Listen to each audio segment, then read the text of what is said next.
Bonjour à toutes et à tous, chers abonnés de la chaîne L'œil des enseignants, cathédrale de Dallas.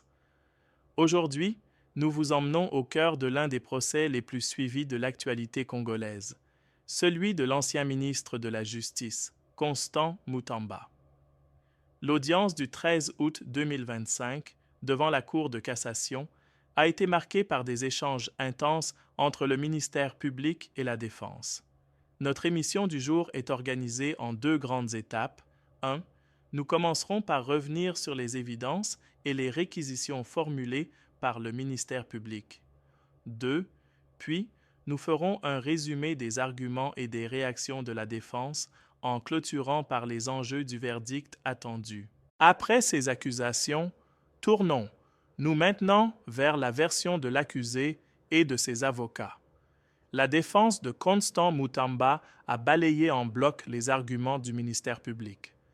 Les avocats affirment que leur client n'a commis aucune infraction et dénoncent des irrégularités dans la procédure, absence de témoins convoqués à la demande de la défense, traitement inéquitable par rapport au ministère public, manque d'éléments tangibles établissant une fraude volontaire. Mutamba, prenant la parole à la barre, a réaffirmé son innocence avec fermeté. Selon lui, le procès n'apporte pas de preuves solides, mais repose sur des interprétations. La Cour a clôturé cette audience par la programmation du verdict au 27 août 2025. Le compte à rebours est donc lancé. Le 27 août, la justice dira si Constant Mutamba est coupable des faits qui lui sont reprochés. Nous serons évidemment au rendez-vous pour vous apporter les détails et vous permettre de suivre pas à pas l'évolution de cette affaire qui passionne l'opinion publique. Merci à tous les abonnés de l'œil des enseignants, cathédrale de Dallas, pour votre fidélité. Restez connectés et à très bientôt pour la suite de ce feuilleton judiciaire. Constant Mutamba Tungunga. J'avais dit, je le répète, moi je l'ai vu étudier les droits. J'ai même une nièce qui a étudié avec lui. Lui-même dit qu'il pratique le droit comme avocat. Il a aussi dit, quand il comparaissait au parquet, qu'il enseigne le droit. C'est consigné dans les procès-verbaux. Alors, devant quelqu'un qui connaît la loi, qui pratique la loi, mais qui viole la loi, mais il devient un danger public. Ça c'est dangereux. Hein? Il nous a toujours été dit, et il le sait, nul n'est au-dessus de la loi. Ce n'est pas parce que vous êtes appelé à exercer les fonctions de ministre d'État, ministre de la Justice, que vous vous permettre de violer les lois. Non! Nul n'est au-dessus de la loi. Il a utilisé sa position de ministre d'État, ministre de la Justice, pour se comporter comme il a fait.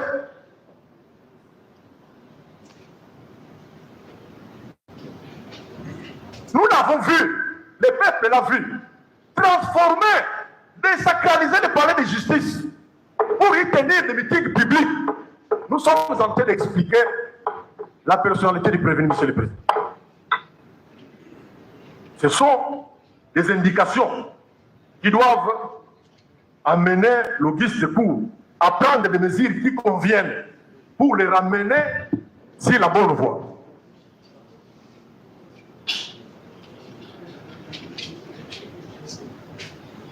Tout au long de ce procès, monsieur le président, nous l'avons vu comment il affichait un comportement discourtois.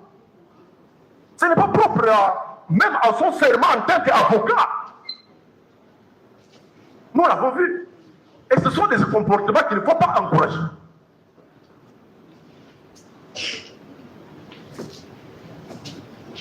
Après avoir pris ce fait que nous venons de confronter au droit, monsieur le président, honorables membres de l'Auguste Cour,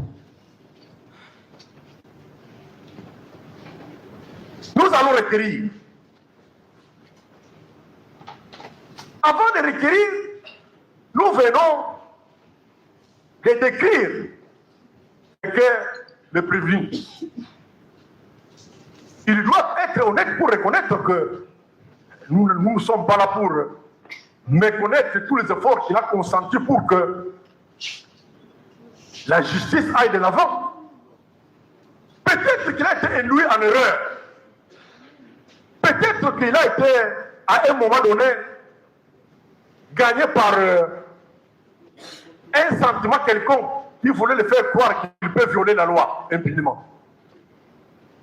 À ce titre, si la terre des hommes, ça peut arriver. Personne n'est parfait. Ça peut arriver. À ce titre, vous allez quand même tenir compte de toutes ces circonstances. Notre mission n'est pas pour tuer, mais c'est pour ramener les gens sur la bonne voie.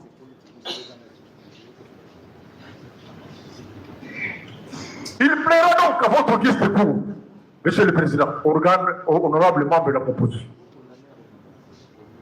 de dire établir, en fait comme en droit, l'infraction de détournement des deniers publics mis à charge du prévenu.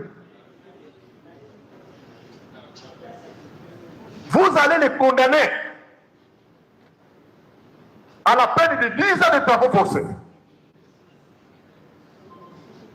Cette peine de 10 ans de travaux forcés sera assortie de l'interdiction du droit de vote et du droit d'éligibilité pendant 10 ans après l'exécution de cette peine. Vous allez aussi, Monsieur le Président, honorable membre de l'Auguste Cour, l'interdire d'accéder aux fonctions publiques, quel qu'en soit l'échelon. Vous allez aussi les priver du droit à la condamnation ou à la libération conditionnelle et à la réhabilitation.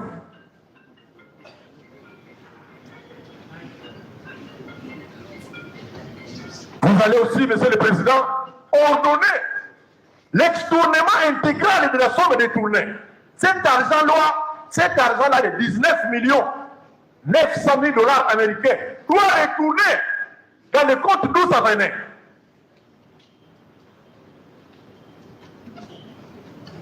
Si vous le faites, Monsieur le Président, honorable membre de l'Auguste Cour,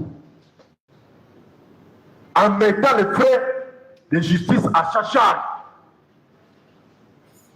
alors, justice sera faite. Nous avons dit, Monsieur le Président. Bien, la Cour vous remercie pour vos réquisitions. Passe la parole à la défense. Pardon.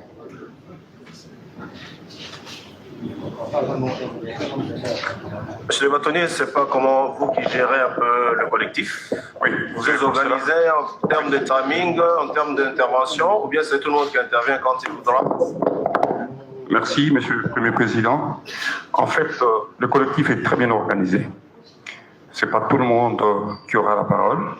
Nous avons scindé, on a 4 équipes, et chaque équipe aura une personne qui va exposer. Mais s'il y a des répliques, nous allons voir comment on va coordonner. De toutes les façons, on s'est organisé en fonction de cela pour que l'on évite des redites. Ce serait une bonne chose, Monsieur le bâtonnier. La Cour vous passe la parole. Merci. Monsieur le Premier Président, Messieurs les membres de la composition, nous avons suivi avec un intérêt particulier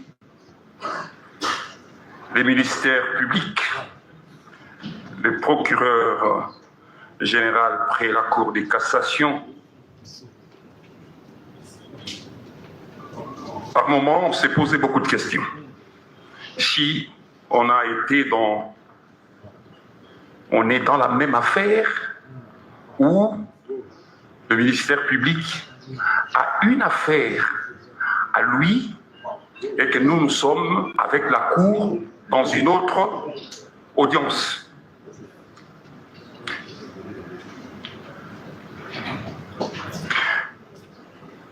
Monsieur le Premier Président, Monsieur de la Cour, il y a une sagesse anglaise des 12e siècle qui dit « mieux vaut condamner 50 000 coupables que mieux vaut acquitter 50 000 coupables que de condamner un innocent ». Ça, c'est la sagesse anglaise du XIIe siècle. Mieux vaut acquitter plus de 50 000 coupables que de condamner un innocent.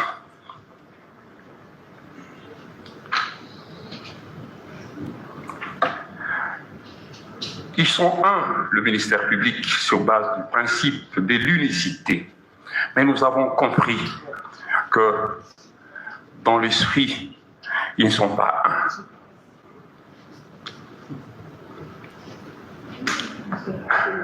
Le premier qui a commencé la plaidoirie et les réquisitoires avait des phrases très profondes. On s'est posé des questions s'il avait un problème particulier avec notre client. Mais il s'est référé à la Cour. Il dit, à vous seuls, de dire le droit. C'est que le ministère public voit ses limites. C'est pour cela qu'il sollicite auprès de votre cour, votre haute cour, de dire le droit. Les latinistes disent « Donne-moi les faits, je te donnerai les droits. Dammici factum tibi ius. Dabu ius. » Il continue en disant « Messieurs de la Cour, l'histoire vous regarde. L'histoire nous regarde. Ce n'est pas la Cour seulement. Nous tous, et vous, le ministère public, et la Cour, et la partie défense. L'histoire nous regarde. Et il dit que l'histoire vous jugera. L'histoire nous jugera nous tous. Et l'histoire a commencé à juger. La manière dont l'instruction a été menée dans cette affaire, l'histoire est convaincue. C'est la première fois dans une affaire comme celle-ci, vous avez un ministère public qui fait citer plus de 10 personnes. C'est la première fois. Ça n'a jamais existé. Vous devez prendre son temps, instruire à son aise, saisir votre juridiction de jugement, pour ne pas dire votre cour, et être à l'aise. Curieusement, les témoins à charge cités par le ministère public, sur base d'une conscience, sont devenus des témoins à décharge. Désolé.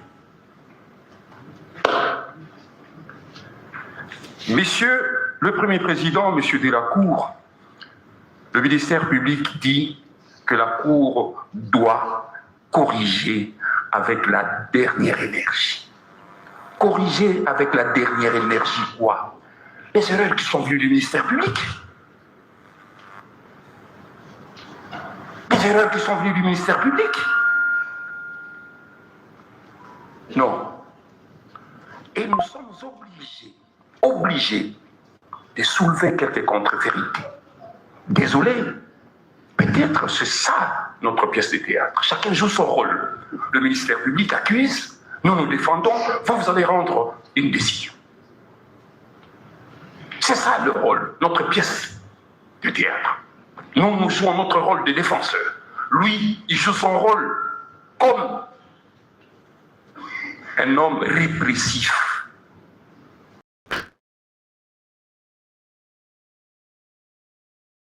accuse, il l'amène devant votre cour pour que vous puissiez vous décider.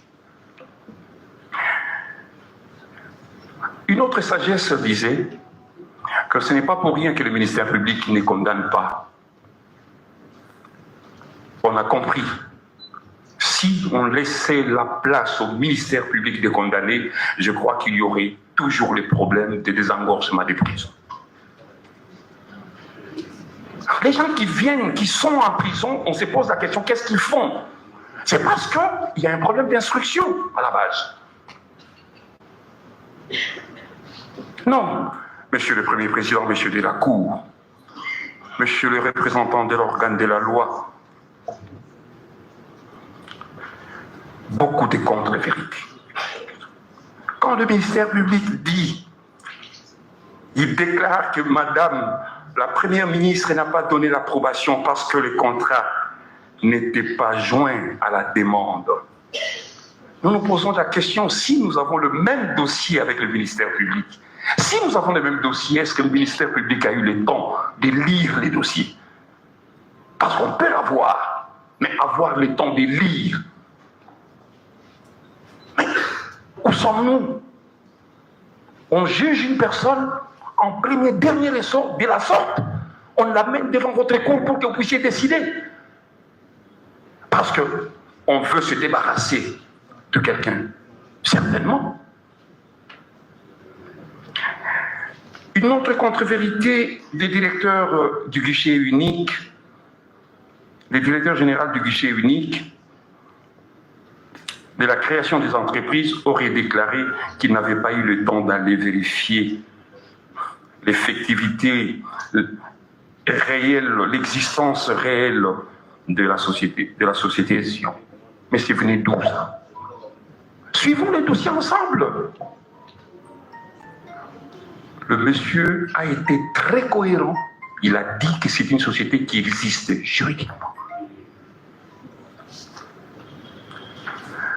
Madame Rose aurait déclaré que le ministre de la Justice ne peut pas agir seul et qu'il doit absolument associer les autres services. Faux et archi-faux. Mais pour quelle intention? On s'est même posé la question, mais pourquoi le ministère public hausse la voix? Pourquoi des choses si simples à faire comprendre à la Cour que non, ce n'est pas ça. C'est peut-être sa façon de parler. Oui, il est libre, mais attention, c'est une façon qui exprime un sentiment contre une personne.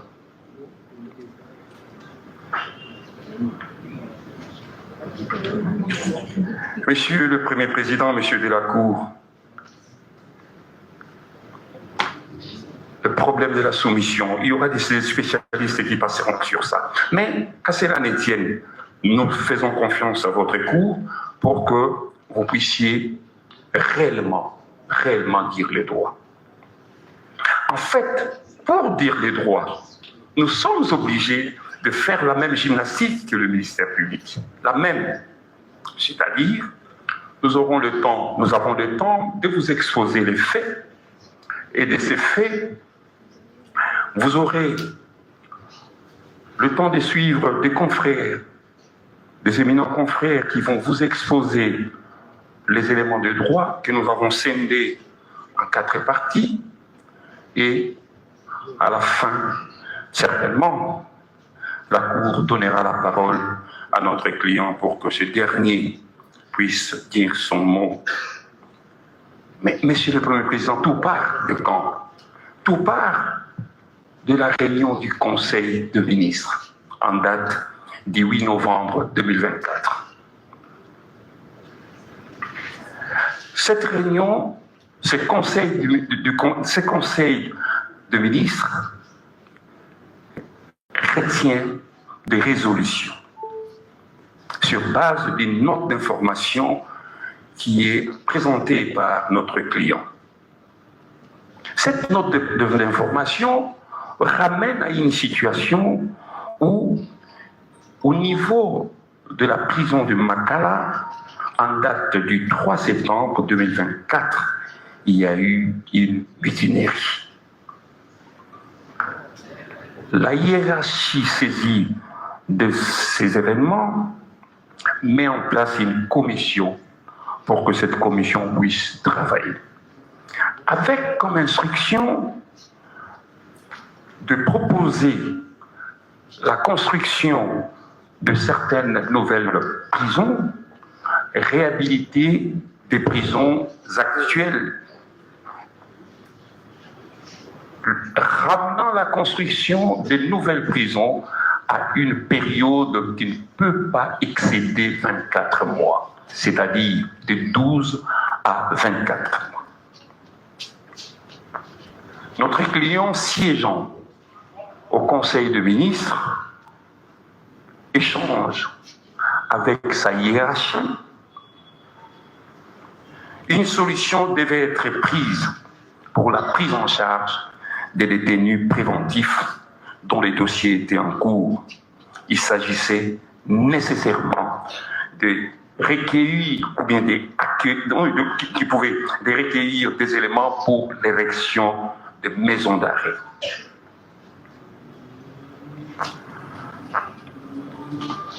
Compte tenu de l'état de délabrement très avancé de nos structures, notre client l'a dit. Dans un premier temps, revenons sur ce qu'a exposé le ministère public lors de l'audience de ce 13 août. Le ministère public a présenté un dossier qu'il estime lourd de preuves à l'encontre de Constant Mutamba, accusé de détournement présumé de 19 millions de dollars américains destinés à la construction d'une prison à Kisangani. Parmi les faits retenus, recours illégal à une procédure de gré à gré, sans appel d'offres publiques, exclusion volontaire des organes de contrôle requis, signature d'un marché avec Zion Construct, société inexistante juridiquement et sans moyens réels. Virement direct de fonds publics sur le compte privé de cette société fantôme.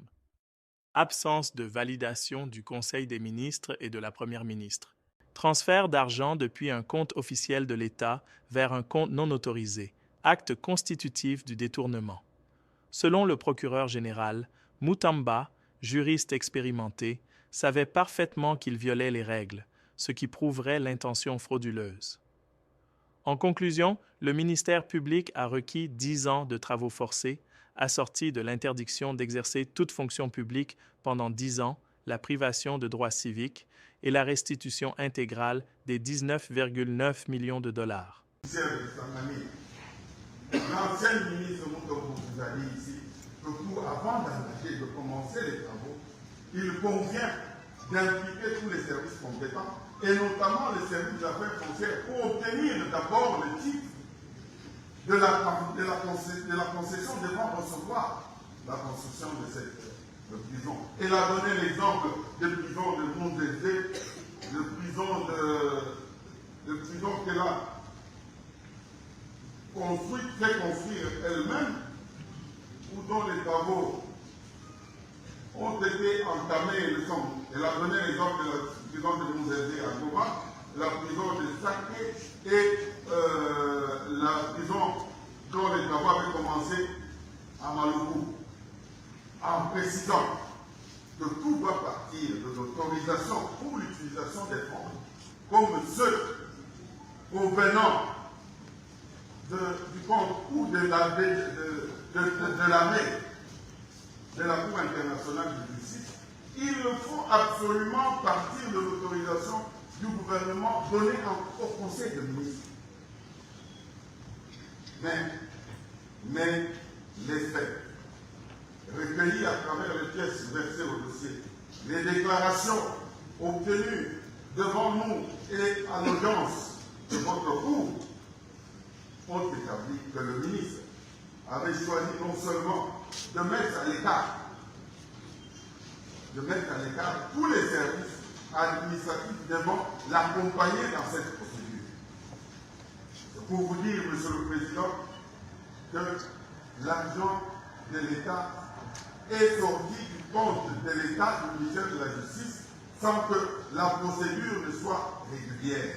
Toutes les étapes n'étaient pas suivies. aucun contrat n'avait obtenu l'autorisation parce que le contrat que l'on a présenté du 14 avril est pour un montant qui n'a rien à voir avec celui présenté lors de la sollicitation de la demande d'autorisation spéciale de conclure par le marché, par la procédure de gré à gré. L'approbation de la première ministre n'était pas intervenue parce que on ne lui avait pas transmis le contrat. Le contrat n'existait pas pour qu'elle approuve. Le 1er avril, ne fût-ce que chronologiquement, selon les pièces présentées au dossier, il n'y avait aucun contrat que la première ministre pouvait approuver, étant donné que le prévenu lui-même a reconnu qu'il a signé le contrat le 14 avril 2025. Et ce contrat, même si on peut, par impossible, admettre qu'il y avait autorisation, mais il est clair, les experts vous ont dit ici qu'il n'y avait pas l'avis de non-objection et que le ministre ne pouvait pas se passer de l'avis de non-objection, tout autant que la première ministre ne pouvait pas examiner un dossier ne comportant pas l'avis de non-objection. Après avoir brûlé toutes ces étapes, désarticuler toutes ces procédures administratives préalables, on a quand même opéré le paiement. Mais le paiement, là, on l'a payé comment? L'article 152 de la loi relative au marché public parle de l'avance forfaitaire de démarrage. Les experts que nous avons entendus ici ont déclaré clairement avec express service qu'il est impossible que l'on puisse payer plus de 30%. Et que même les 30% là, on ne peut pas les payer quand les travaux sont au niveau 0%. Nous avons toutes les déclarations des témoins, nous avons toutes les déclarations des experts, ils sont catégoriques et péremptoires. Ils vous disent carrément que ce paiement est irrégulier. Pourquoi? Parce que d'abord, fait de manière à éviter toute traçabilité, vous concluez un contrat, mais vous concluez un contrat qui indique un compte devant recevoir l'argent, et peu après, sans avenant, vous changez de compte.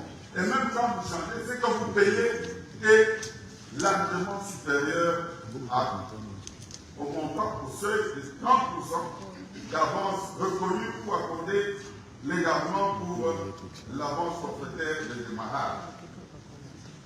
Et même quand vous payez pour un marché public, Monsieur le Président, et cela a été confirmé par les experts de l'AMT, de la DGCP,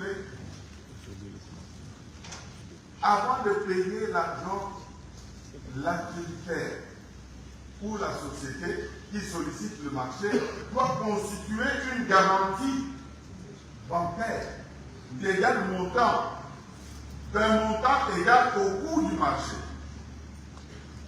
Nous vous avons dit que dans les comptes de une construction, il n'y avait que 5 000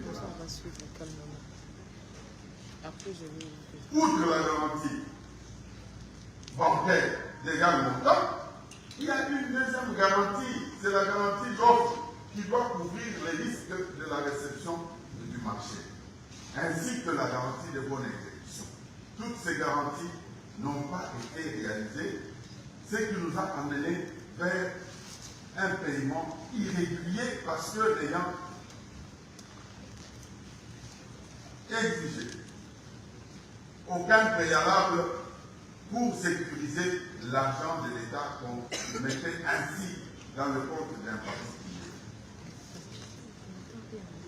Au sujet de la société, nous insistons que l'instruction à l'audience avec les témoins a permis d'entendre le guichet nous dire qu'il n'a pas eu le temps d'aller vérifier l'effectivité de cette société par rapport à son siège. Pourquoi? Parce que pour lui, il s'est contenté de l'apparence des statuts qui lui étaient transmis et qui donnaient à la société une existence légale. Mais c'est une existence légale sur papier.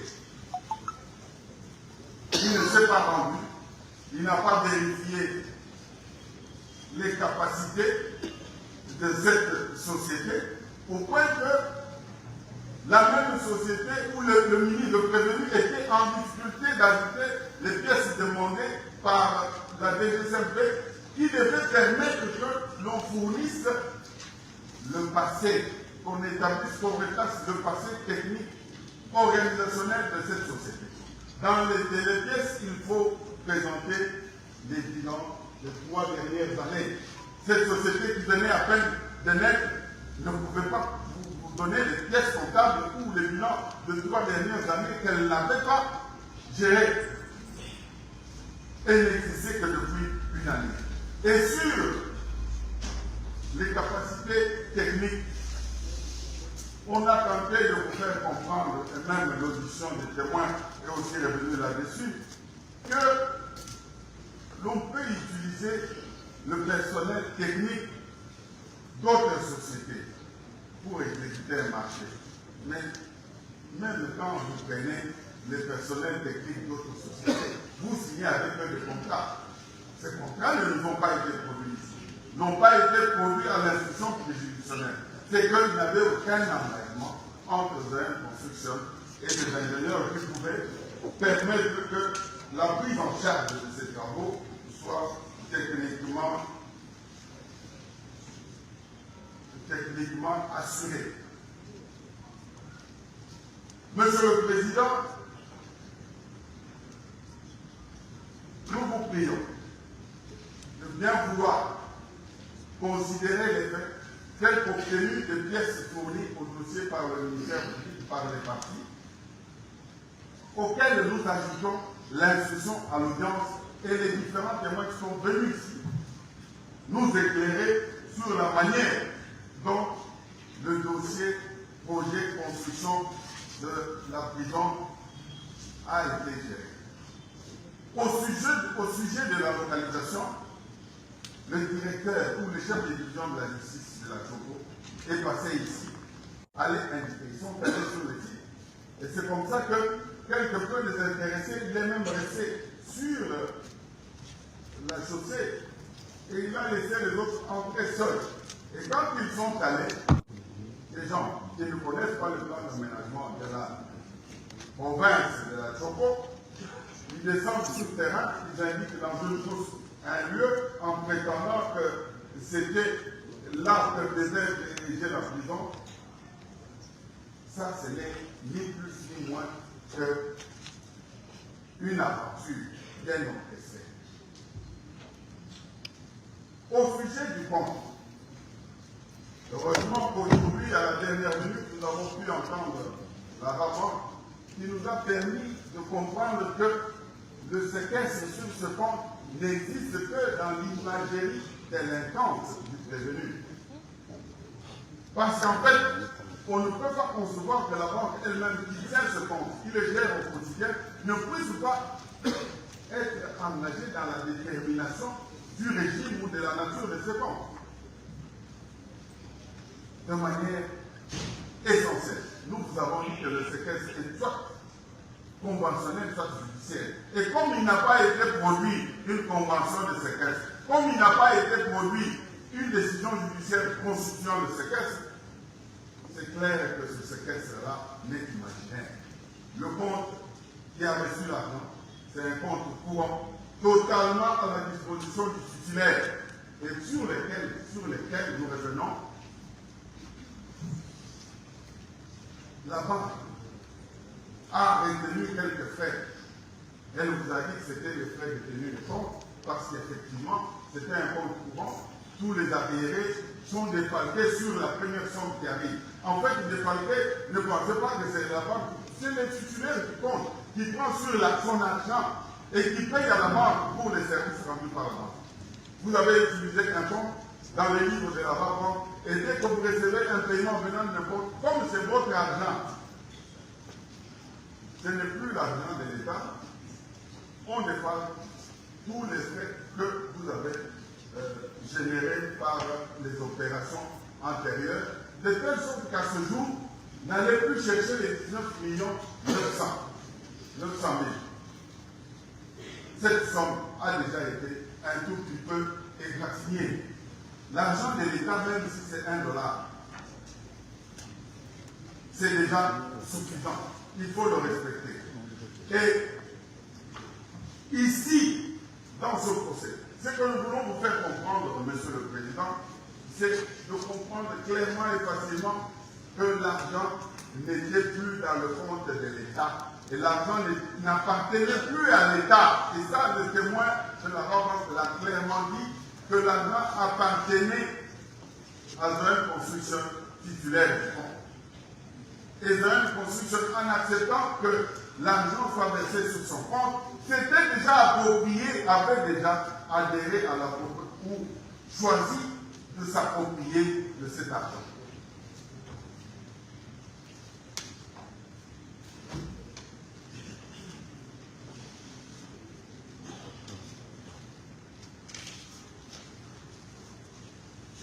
Et même si l'on peut, par impossible, imaginer que ce paiement était régulier, comment peut-on réaliser la construction d'une maison carcérale sans avoir d'abord acquis la construction? On prétend que l'on a envoyé des experts faire des études de sol. L'expert qu'on a cité par la défense elle-même, l'expert vous a dit qu'il n'avait aucun engagement avec les agents de construction. Parce que dans le cas d'espèce, c'est soit les agents de construction, soit le ministre de la Justice qui devait demander les travaux d'études de sol. Il vous dit, le professeur chef de département à la faculté polytechnique de l'UNIKI, il vous a dit que c'est un cas qu'il avait envoyé. Mais un cas dans cet environnement, contrat de marché public signé entre le ministre de la Justice et de la Construction, un cas c'est qui? Un cas à quel engagement et quel est le rôle qu'il joue dans ce cas? C'est donc vous dire que même ces études-là sont inexistantes parce que le professeur qui a comparu a adressé son rapport à la société qu'il avait commis à faire ces études de sol. Ce n'est pas une construction, ce n'est pas le ministre de la Justice. C'est pourtant pour vous dire que même l'endroit où devait ériger cette construction est inconnu. Lui-même, quand nous l'avons entendu devant nous, il a dit qu'il ne connaissait pas le site d'un endroit, qu'il n'y avait jamais été, il ne l'avait jamais vu, et qu'il se fiait à ce que lui rapportait ces agents. Ces agents-là, c'est qui? Il nous a parlé de son conseiller financier.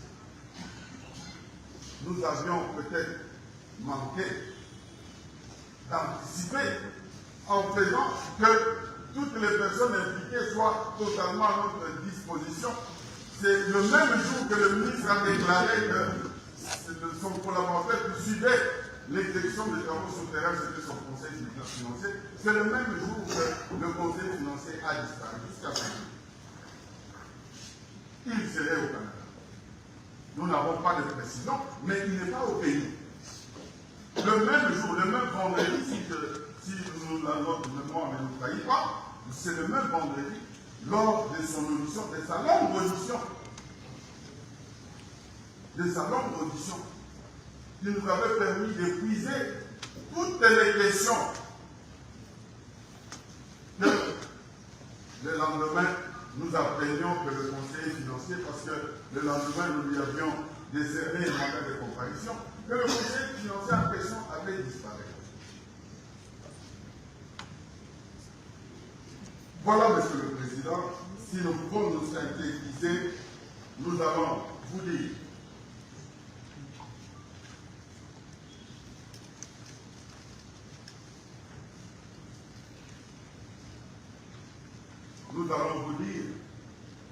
que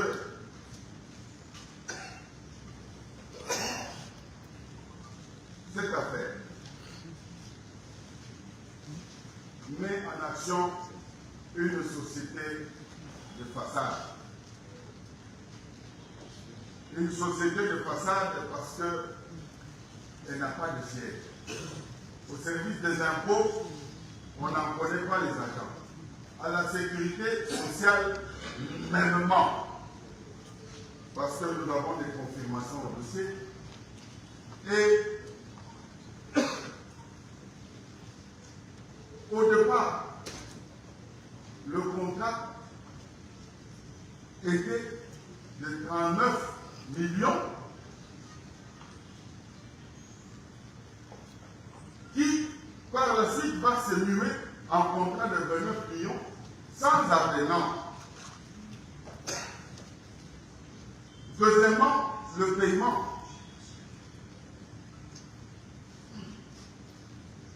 Sur le paiement, nous avons relevé, en exposant les faits qu'en dépit des faiblesses liées à l'absence de la capacité financière, du manque de personnel administratif et de l'expertise, le ministre d'État, très qualifié ou dont nous parlons présentement, a procédé au paiement de la somme de 19 900 000 à cette société dans son compte ouvert dans les livres de la banque, compte ouvert un jour seulement avant le paiement.